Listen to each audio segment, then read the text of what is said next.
আজকে রবিবার, কিন্তু এখন বাজে 11:15। এখনো পর্যন্ত কিন্তু কোনো রকম রান্নাবান্না হয়নি। সবে চিকেন ধুয়েছি আর বাকি মাছপত্র সমস্ত ধোয়াধুয়ি হয়েছে।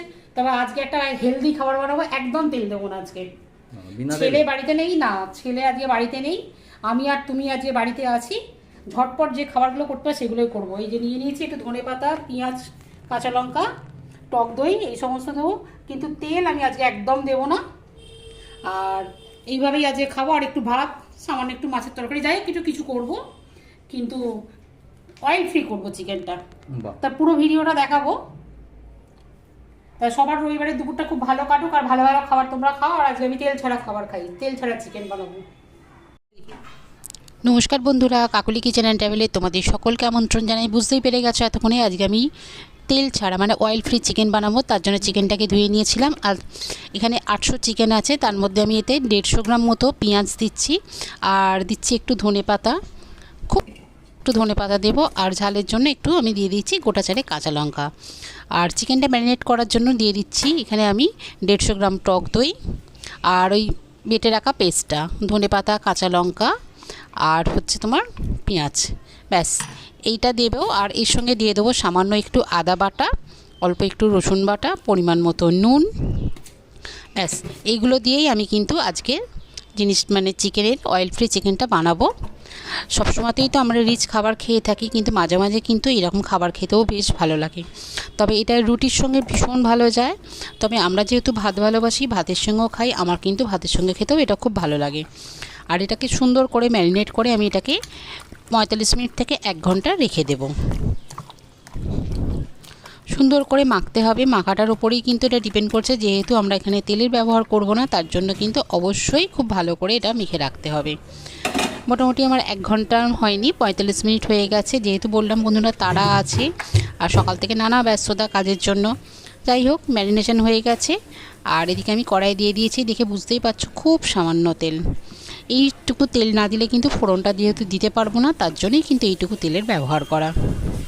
আর তেলটা যেই গরম হয়ে গেছে, এর মধ্যে দিয়ে দেবো সামান্য একটু গোটা গরম মশলা ফোড়ন দিয়ে দিচ্ছি। দেখো গোটা 3 হচ্ছে ছোটো এলাচ, একটু দারচিনি, 2টো লবঙ্গ, ব্যাস।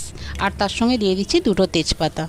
তেজপাতাটা দেওয়ার পরে একটু নাড়াচাড়া করব, সুন্দর করে গন্ধ বেরোলে এর মধ্যে আমি দিয়ে দেবো ম্যারিনেট করে রাখা চিকেনটা। একদম চটজলদি, যখন কিন্তু আমাদের হাতে একটুও সময় থাকে না, তখন কিন্তু মনে হয় একটু ভালো কিছু খাই, অথচ সেটা কিন্তু চটজলদি হয়ে যাবে। তা এইভাবে বানালে কিন্তু শরীরও ভালো থাকবে আর একটু সময়েরও কিন্তু সাশ্রয় করা যায়। ব্যাস সুন্দর করে ফোড়ন থেকে গন্ধ বেরোচ্ছিলো, ম্যারিনেট করা চিকেনটা এর মধ্যে আমি দিয়ে দিলাম। একটু নাড়াচাড়া করব, আর নাড়াচাড়া করার পরে কিন্তু একটু চাপা দিয়ে আমি এটা রান্না হতে দেবো। একদম লো ফ্লেমে এটা রান্না করব। যেহেতু এখানে আমি তেলের ব্যবহার করিনি আর এখানে আমি জলও কিন্তু দেবো না, তার জন্য কিন্তু এটা আমি একটু চাপা দিয়ে রান্না হতে দেবো। আর যতক্ষণে রান্না হবে ততক্ষণে কিন্তু আমি বাকি কাজগুলো সেরে নিতে পারবো।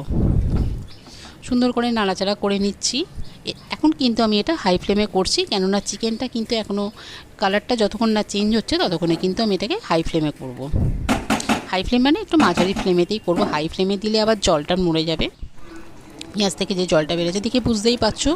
চাপা দিয়ে আমি রান্না করছিলাম, এই তো আমার জল কতটা বেরিয়ে গেছে। আর আমি ওপর থেকে দিয়ে দিয়েছিলাম কয়েকটা গোটা মানে গোলমরিচ। গোটা গোলমরিচটা দিয়েছি আমি, এটা হচ্ছে ফ্লেভারটা আরও ভালো হবে। একটু ফোড়নের সময় দিলেই এটা ভালো হতো, কিন্তু দেওয়া হয়নি, আমি সেই জন্য এটা পরে দিলাম। চিকেনটা দেখো বেশ কিন্তু কালারটা চেঞ্জ হয়ে গেছে। এই সময় কিন্তু আমি দিয়ে দিচ্ছি একটু ধনে গুঁড়ো। আমি কিন্তু এখানে জিরের ব্যবহার করিনি, এখানে আমি ধনে দিচ্ছি। ধনেটা দেওয়ার পরে খুব ভালো করে আমি মিশিয়ে নেবো। আর আমি তো আগেই পরিমাণ মতো নুন দিয়ে দিয়েছিলাম, কাজে এখন আর নুন দিতেও লাগবে না। ব্যাস আবার আমি এটাকে চাপা দিয়ে রান্না হতে দিয়েছিলাম। দেখো কত কিন্তু জল বেরিয়েছে টক দই আর পেঁয়াজটা দেওয়ার জন্য, এখানে কিন্তু অনেক জল বেরিয়েছে।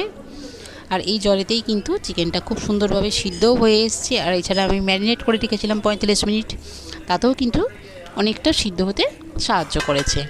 আবার আমি এটাকে কিন্তু একটু চেপে ঢাকা চাপা দিয়ে রান্না হতে দিচ্ছি। দেখো বন্ধুরা কত সুন্দর কিন্তু কালার হয়েছে, আর ওপর থেকে কিন্তু হালকা হালকা তেল ভাসছে। এটা কিন্তু টক দইয়ের যে তেল সেইটাই, টক দইটা দেওয়ার জন্যই কিন্তু ওপরে একটা ফ্যাট। ভাজছে এটা।